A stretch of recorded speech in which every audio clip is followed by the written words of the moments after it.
10-letna Klara in 13-letni Carlos sta bila prvič sama in samostojna doma pred 2 letoma. Njuna mama namreč včasih dela popoldne.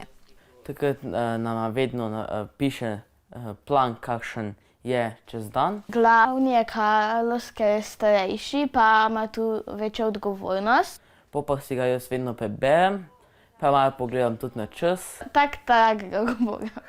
Oba se morava učiti, jaz se moram več kot sestra, ker sem pač v višjem razredu. Bomo pa malco vedno pogledava, če je mami kaj pripravila, drugače pa sama pripravila.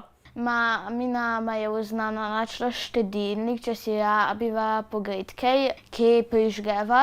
Nikomu ne smeva odpirati, če ga ne poznava.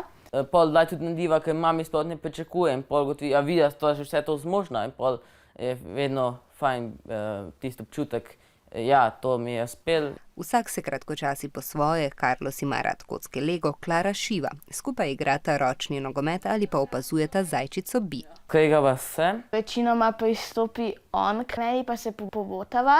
Začnem pogovor in pol čez nekaj časa, ko pogovor teče, pol že v bistvu oba pozabila, zakaj sta bila jezen drug na drugega.